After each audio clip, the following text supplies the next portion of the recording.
That was the fascinating story of a small business creating some real change in Secunderabad. So on to our next session. We have a power-packed panel. The topic is a very important one. Possibly some may argue that it is the most important topic right now. We are in the middle of a crisis, an unprecedented one, and therefore the small business owners need all the support that they can. That's the idea of this MSME exchange. The topic of the session is crisis capital for a capital crisis. So for a crisis like this one, how much support do these small businesses need in terms of financial monetary support, and are they getting it? That's the question that we are going to put forward to our panel. Let me start welcoming them. Madhavi Arora, lead economist at Emkay Global, a research and investment firm, and she's going to give us the data on how bad the situation is, or how good or bad the situation is on ground. We also have with us Kishore Kharat, the former MD and CEO at Indian Bank as well as IDBI Bank. He also represents a lobby of small businesses. So he has the perspectives from both sides of the spectrum. How much loans do small businesses need, and why are banks shy of lending to them? So I think he's going to answer those questions. We also have Suhail Samir, the group president at BharatPe, which is a 3-year-old payment startup on the verge of getting a banking license in partnership with Centrum. So Suhail, thank you so much for joining us here. And our final, last but not the least, the guest joining us today is Sandeep Mohindru from M1 Exchange. It is an online platform that allows for bill discounting and other services that the RBI had allowed a few months ago, and that has become a very important source of cash flow for small businesses. How well is that working? How many people actually know about it? Those are the questions that he will be answering. So join me in welcoming all of these special guests to Business Insiders, the MSME Exchange. And I'm going to start my questioning with Madhavi. Like I said, let's set out the depth of the problem, Madhavi. Last year, Jan to March, I'm talking about 2020, we saw about 6.5% growth in credit overall, bank credit to industry. But the loan growth in the MSME segment, the amount of money that the banks lend to the small businesses, grew only by 1.1%. So today, in 2021, when the data says that the growth has been 6.7%, it's really coming off a low base. That's my understanding. You can correct me if I'm wrong and tell us how good or bad the situation is on ground when it comes to credit availability for small businesses. No, definitely not. See, in the end, credit offtake is basically a multiplier to the economy, right? The kind of primary money the Reserve Bank has been generating over the past 2 years or so hasn't really gotten percolated beyond the banking segment, which sort of reflects the fact that there is a major risk aversion in the economy, which I think the policymakers have tried to essentially address to some extent, especially given the fact that they've given a lot of loan guarantees to these MSME segment, push bank to lend to these segment. RBI has come out with LTROs, long-term liquidity refinance facilities to banks, incentivize them in terms of the delta rates that they could actually earn out of that, by keeping it back with the Reserve Bank if there is no enough credit offtake that happens. But still, we see that there hasn't been much multiplier impact that has been seen, at least in the smaller segment of the economy, which obviously has been hit much more because they don't have the endurance power to bear the pain of the crisis. I think, as you rightly said, it isn't enough, and I think the policymakers need to continue, working on ensuring that the multiplier impact percolates down further. Otherwise, the kind of so-called growth that you would see this year around the 9%, 10% kind that one is talking about is largely going to be coming off a very, very strong base. If you adjust for the base, the economy actually is probably growing not more than 1.5%, 2%. And clearly will be still off the 2019 levels that we saw. I think clearly the potential growth of the economy is going to be hit if you're not able to see credit offtake really taking place, and the primary liquidity really getting injected into the primary and secondary and tertiary economy. So I guess my next question automatically goes to Mr. Kharat. Mr. Kharat, when we know that even some of the biggest businesses in this country have seen a loss of confidence, loss of credit worthiness, etc. And at that point, when the government tells the banker that you have to give loans to the smaller businesses who are hit worse than the big folks, what really goes on in the mind of the banker. I just wanted to get the POV of a banker from you. Madhvi spoke about risk aversion. Do you think that exists, and to what extent? Thank you, Shriram. Actually, I agree fully with Madhvi. Whatever she has flagged off, there is a risk aversion. And this is not just talking about or blaming someone. This is reflecting in our data. Reserve Bank of India keeps on coming out with the data on credit growth. Just today only I was reading it is 5.6% again credit growth, and that's overall credit growth. MSME again is another story. 5.6 or less than 6% growth, what we are seeing that is going on for last almost 2 or 3 years, you can see it's pre-pandemic also. We had started decelerating in the credit growth, and therefore our CD ratio also is actually reduced by almost 9 to 10%. And for our economy, which is aspiring for becoming a 5 trillion economy, obviously these are not the good signs. But then this pandemic has really created certain issues insofar as credit deployment is concerned. There are both sides actually. When we say risk aversion is there, yes, obviously risk aversion is there. But then you look at the banking scenario today, the financials of all banking industry all put together, they are going under tremendous stress. Particularly right from the asset quality review, which was started during then Governor Raghuram Rajan, and thereafter the way NPAs started coming out in the banking system, there was a lot of pressure on the banks on their financials. So the risk aversion actually triggered from there onwards, I will say. Earlier also we were actually taking a lot of risk, but that was necessary, right? yes, it was necessary. It was necessary for cleaning up, but then it has actually again come at a wrong time, because when economy was already slowing down. And let me tell you one thing, that in our economy, there is since you are talking about capital crisis, actually our economy is a capital starving economy. There is not much capital. Entire economy, 90% of the economy actually depends on the bank loans. That's a debt.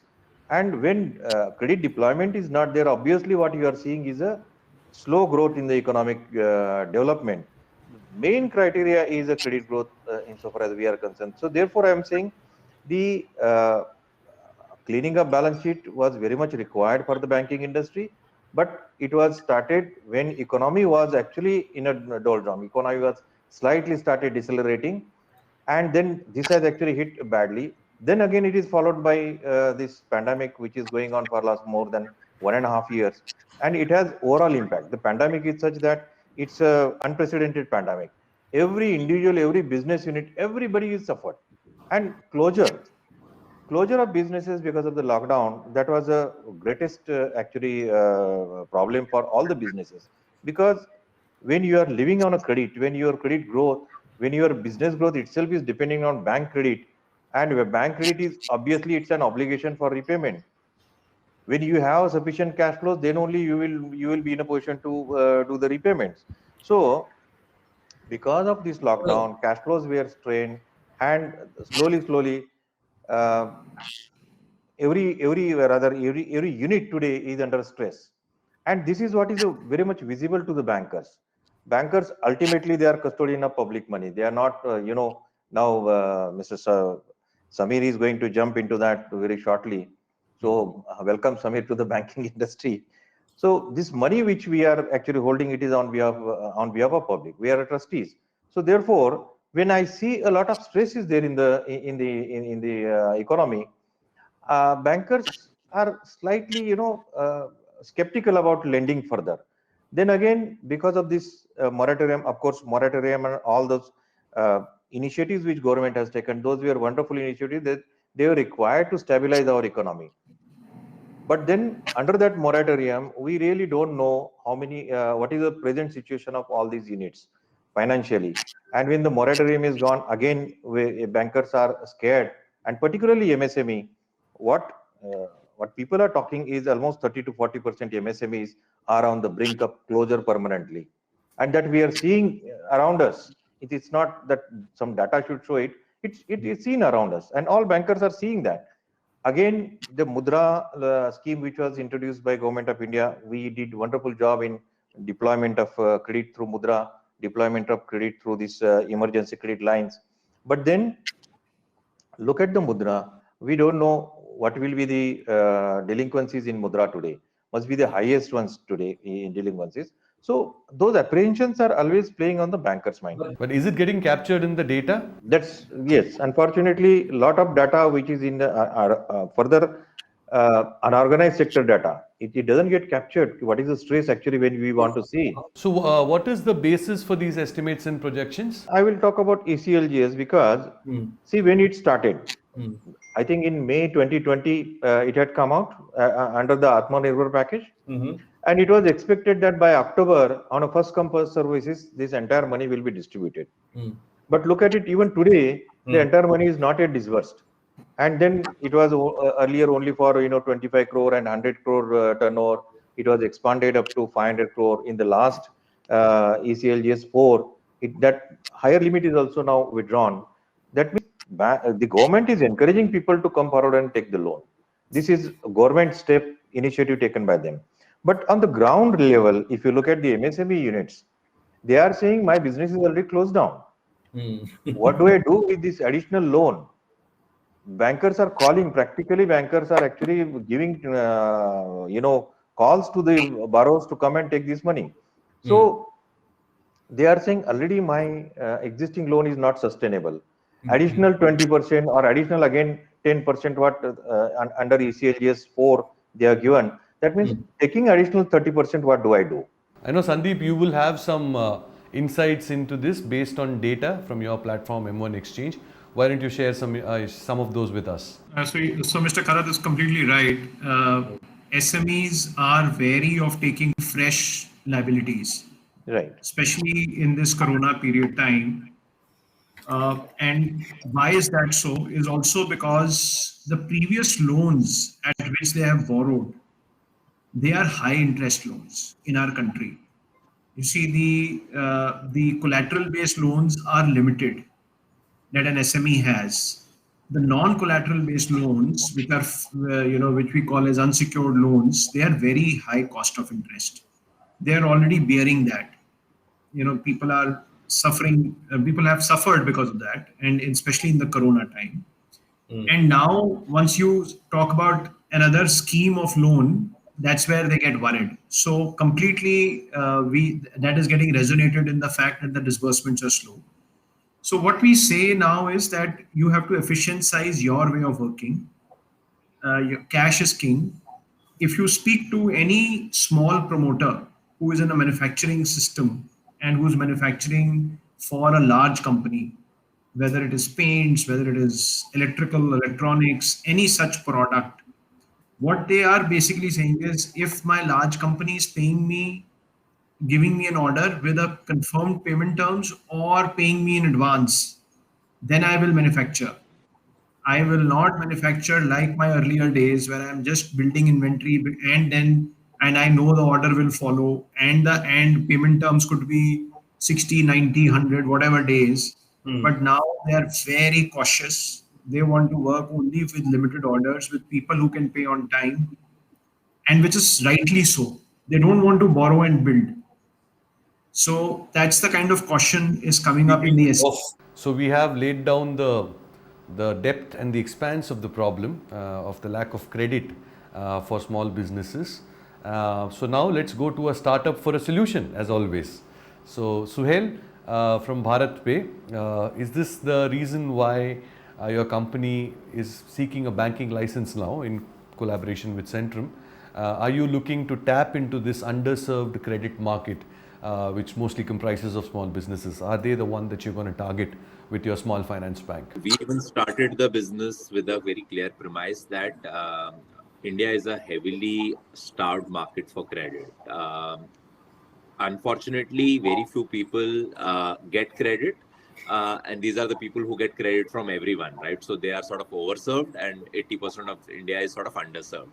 And it is not the problem of the bank, right? So government has... sorry to butt in here. Sorry to interrupt. This is not a problem of this segment or that segment. This is what starts from when we are 13, 14 years old. Even the coaching centers for class 10, they will also admit only students who have 90% or more. This is India. We like to back winners, and that's all we do.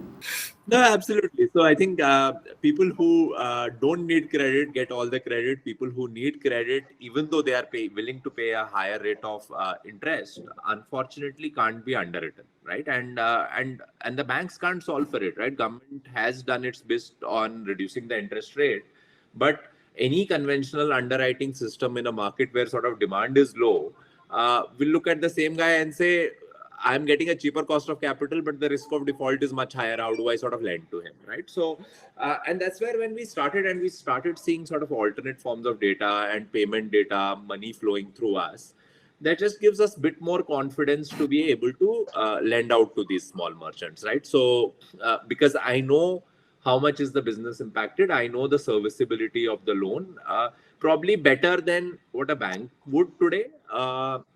Bank would sort of look at recollection behavior and sort of make a judgment 3 months out, versus I can sort of see how the economy is moving, how based on the transactions, and take some of these judgment calls sort of sooner, right? So that's what's what we have seen, right? So on one side, we are talking about sort of credit slowing down. On the other side, we've seen the loans we help disburse grow from like some 15-20 lakh a month, 15-20 crore a month, just beginning of last wave of COVID, wave 1 of COVID, to disbursing around 300 crores a month at the start of COVID wave 2, right? So, and that sort of proved to us that the business model, at least what we are building, is working. And and that sort of gave us the motivation to go for a banking license, because what I still suffer from sort of high cost of capital, right? My cost of capital is high, therefore what I can lend out to make meaningful margin for myself sort of becomes high, and the banking license sort of solves for that, right? So that's the core of sort of what we are trying to do. I think one small thing I would want to add, everyone has already talked about credit being slow. I think this is as much a problem of credit, because credit can only it can have the downward sort of impact, but credit doesn't generate demand, right? If you're only looking to give more and more to an MSME whose demand is not picking up, what will he do with sort of more credit, right? So I think probably it's also time to shift focus a lot more on the demand side, versus on sort of the enabling the MSME sector on sort of manufacturing more, which they don't need to. Indeed, this is a problem that we have already brought in with one of our policymakers. We had a conversation with just a little while ago, and indeed we are going to bring this up again and again with other guests as well tomorrow again. But before we sort of move forward on that, I want to ask Suhail this. Small finance banks have been in existence at least for the last 3-4 years. And MSMEs have needed their help now in the last couple of years more than ever before. But do you really think they have been able to make any kind of impact on the ground? The kind of promise that BharatPe is coming to the market with, the same kind of promise we've heard from other small finance banks as well. Do you see them causing any major change on the ground? I think that's the journey we are on. I think you get a small finance bank because you can't get a universal bank. That's not the reason to take a small, right? So, and to me, I think unless you do things differently, what are you eventually underwriting on the back of? If you are underwriting on the back of CIBIL score, if you are underwriting on the back of sort of 5 years financial numbers, you are no different from a universal bank, and I don't necessarily see why you will lend when they can't lend with sort of lower cost of capital. And I think that's where someone like us sort of hopefully will be the first to do this differently, right? We don't, to be honest, I don't even look at CIBIL score. If you look at my CIBIL score, you will not give me a loan. And it's a very stupid reason why that happens. Apparently, once I had put more money on my credit card than what was due, and it showed a non-zero balance, and my CIBIL got impacted because of that, right? So, I think if you're only resorting to CIBIL, then you are no different from sort of the next bank next door, right? So, I think what we are resorting to, and that's what we want to build, is a sort of bank which is really, really digital, which is looking beyond sort of conventional data, which everyone else is looking to sort of open credit to different segments of the society who don't get it, right? So, and from that point of view, for us, small finance bank has a lot more restrictions than a universal bank, as all of us know.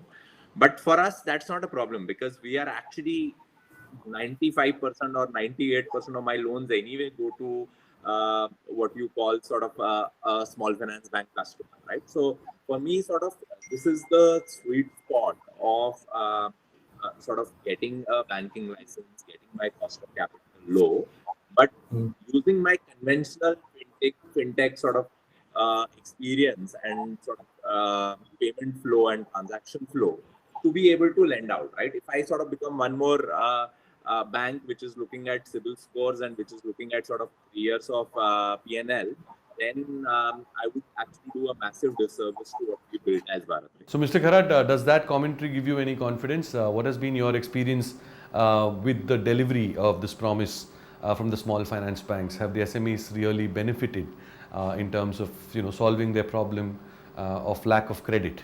No, I will tell you, see, this is a model which has just come up and it has not yet actually lived up to its life. I can say it has to still prove itself. Yes, this is a best model.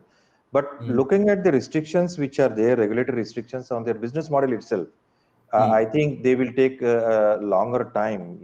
Universal banking is a different model wherein you have maneuverability to rather align your business model. But here, there are a lot of regulatory restrictions itself on the business model. And when it had come, it was frankly, I was myself was thinking, with all these restrictions, how these banks are really going to do a fantastic business, because their cost itself will be very high.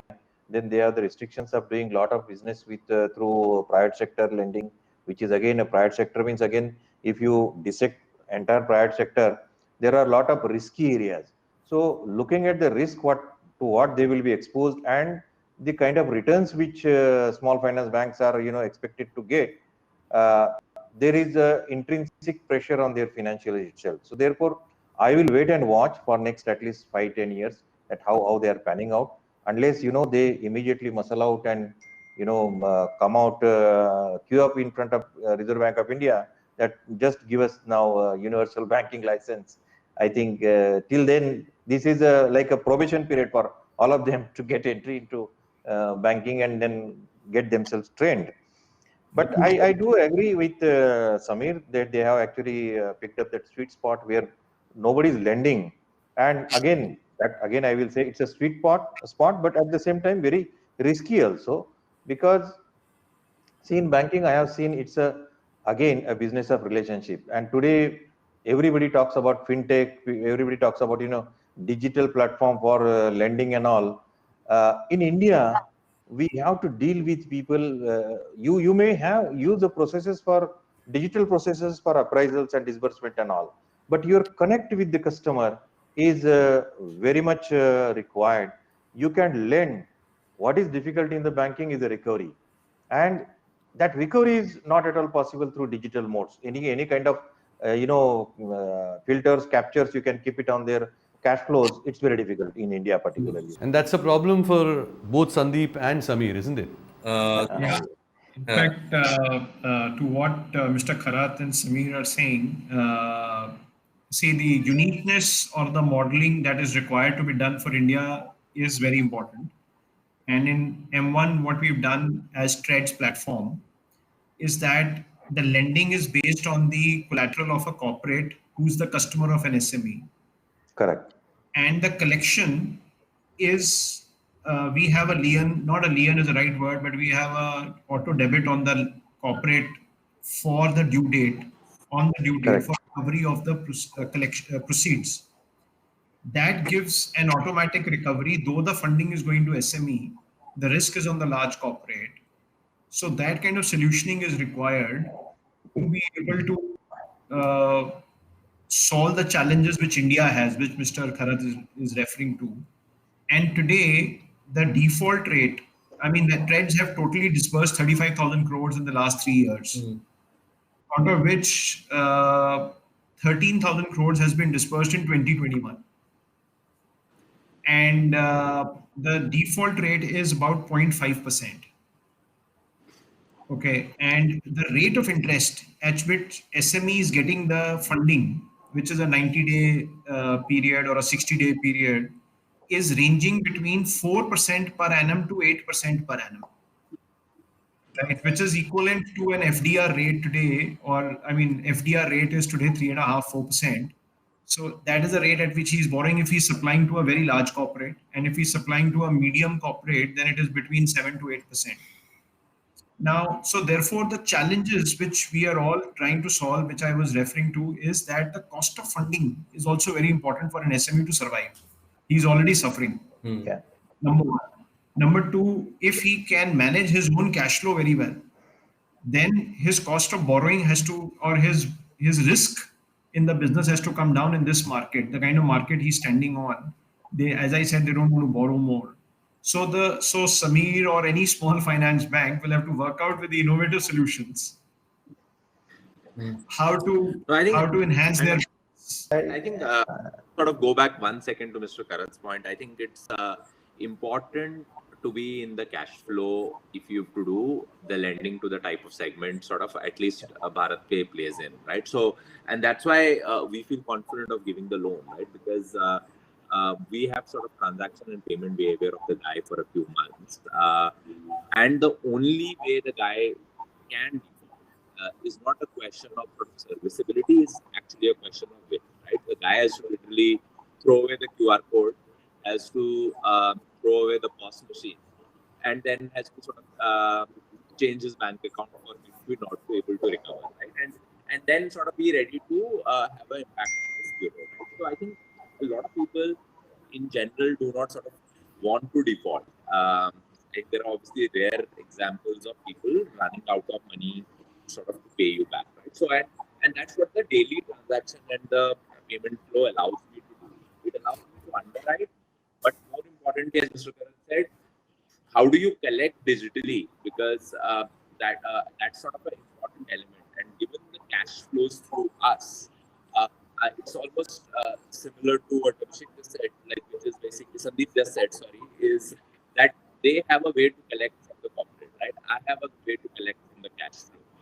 Unless you have something like that, it is sort of a very difficult segment to underwrite and sort of collect from. And that risk either means you don't make money and you go under, or means your pricing goes up because you are pricing that risk too high, and sort of then that defeats the purpose of sort of lending. Okay, so since Madhavi is not diving into this conversation on her own, I'm going to drag her into it. Madhavi, we've spoken about people's willingness to borrow, which is missing. Banks' willingness to lend, again missing. Let's talk about recovery. People's ability to repay these loans, which is also important. Again, that's also missing in many cases. And therefore, the Reserve Bank of India has allowed for a restructuring program for loans up to 50 crores, right? They can delay the repayments, etc., come up with a new terms of arrangement with the bank.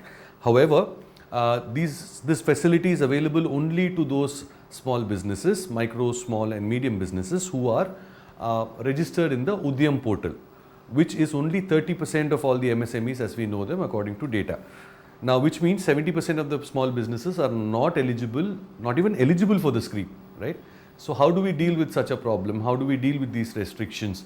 Can you suggest any models, that will not try to throw the baby out with the bathwater? See, the policymakers, when they make these, restructuring policy, also have to ensure that there is no moral hazard in the system, right? I mean, if you spread it out to everybody in the system, then there's going to be definitely a state where you would have probably another bubble, brewing probably, in say next 1 or 2 years. In fact, for that matter, most economists and bankers, I'm not a banking specialist, very honestly, have been talking about the fact that once this, restructuring scheme sort of expires, we'll probably get a better picture as to how much pain the economy is actually going to be bearing, right? So there's already fear of that sort. So I think to some extent they have managed things very well. There is adequate liquidity in the system. To some extent, I agree with you that it probably could have a wider net. But I think each step the Reserve Bank has been essentially extending the restructuring scheme, or probably thankfully they did not extend it to the moratorium level at this point in time, which I don't think is something they should have done. But I do agree with you that it probably could have been a little wider net. it comes with its own economic cost, which again has to be taken on net. I think at this point in time, given that we have adequate liquidity, is probably, as you rightly said, we need to probably create an ecosystem which has some visibility of a more stable demand, which the economy is missing at this point in time. So while you can talk about,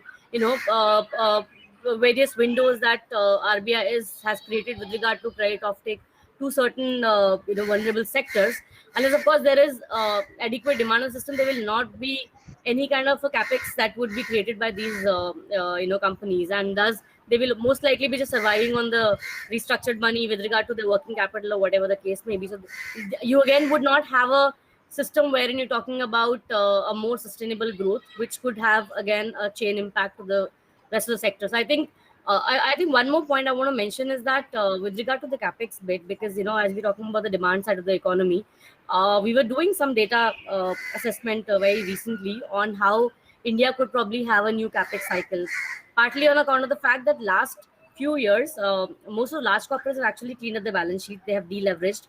Last 1 year, how things have really panned out. We've seen a K-shaped recovery wherein the larger corporates have become bigger because they could endure the pain in that first 2 quarters and thus could have a concentrated market, are sitting with huge savings, partly because they cut on their labor cost and other investments. So they're sitting with huge savings.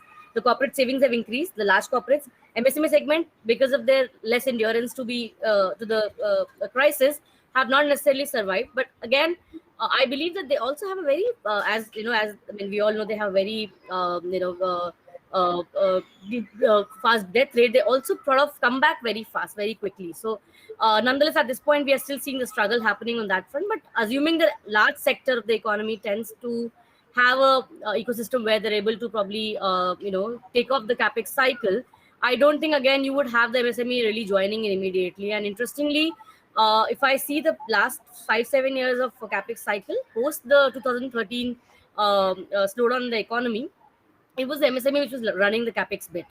And I think post GST, post DeMon, and post, of course, ILFS, things have changed for them. In fact, they were contributing pretty much equally to the capex cycle as well as large corporates, which a lot of us do not talk about and know about, especially in the manufacturing segment. I think to that extent, unless, of course, there is a bit of a clarity with regard to the consumption demand, which I don't think is going to be the case, because the current recovery in the economy is not led by labor markets or improvement in wages, but by profit taking of large corporates. So basically, it's the capital and the profits which are running the economy, not the real sector per se. So you'll have probably a certain segment of economy which will grow, will have a demand shock, which we had in the last COVID as well. But as we sort of stabilize, we'll probably have more enduring pain in the economy. And I think that's why, the banking segment is aware of the fact that, these restructurings and these moratoriums or whatever the case may be, can be just a one-off solutions, unless, of course, the sustainable growth that could come via the policy route or via the global spillovers or via the vaccination, strategy probably being successful over the medium term and thus leading to a more confidence in the economy.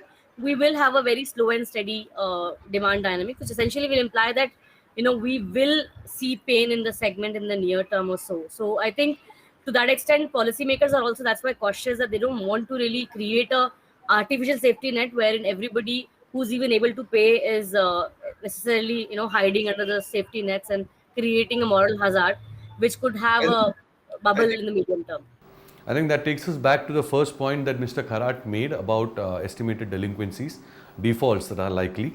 I think the question is that, if there are 100 borrowers, how many of them are there more people who can't repay their loans, or the people who will default are the smaller, part of that chunk? We being an equity segment, generally tend to be, more biased towards private sector banks as far as their balance sheets are concerned. They're much cleaner.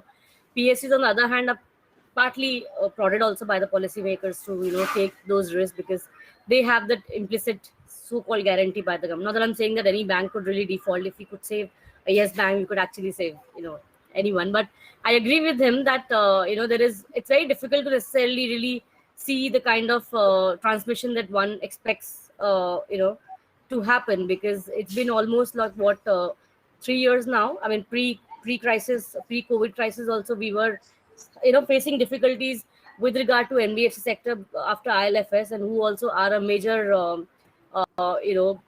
lender to these MSME segments. Actually, I think a much bigger role that they play in terms of giving loans to these segments. In fact, I remember when Raghuram Rajan's during Rajan's time, when banks were really busy cleaning their balance sheet, it was NBFCs who picked up that slack.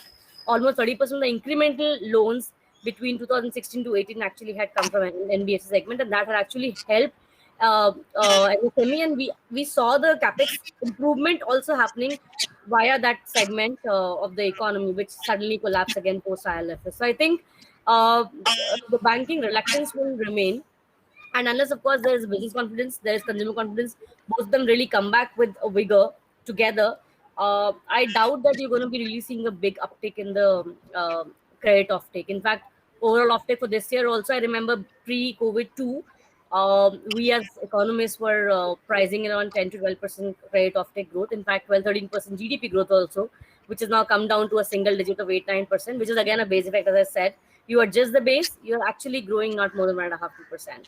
Yeah. So actually, if we have to reduce the cost of funding for a specific sector or an SME or the community at large, not one action can fulfill everything.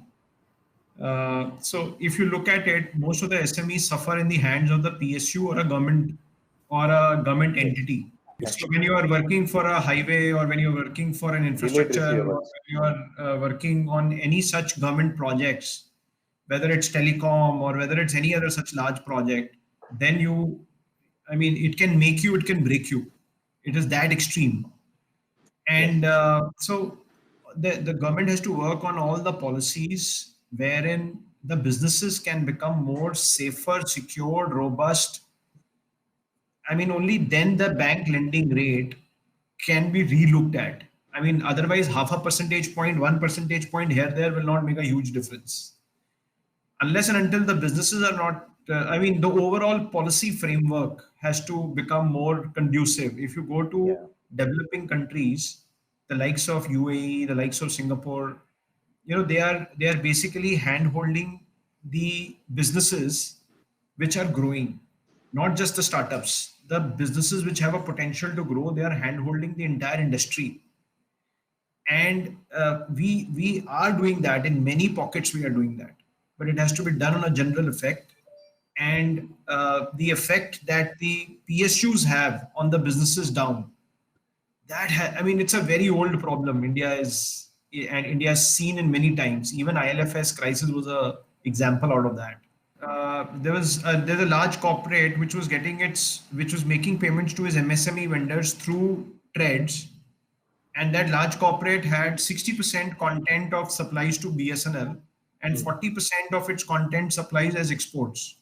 Very healthy, listed, everything very good going. Now BSNL during the ILFS crisis stopped to play because of the government was not investing, etc.